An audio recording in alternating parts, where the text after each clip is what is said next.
How to set up Apple Cash under 18.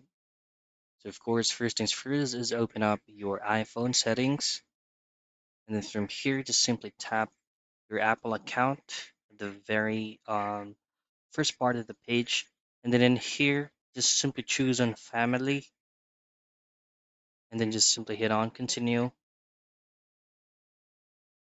and then you are able to see two options here, which is Invite Others and Create a Child Account.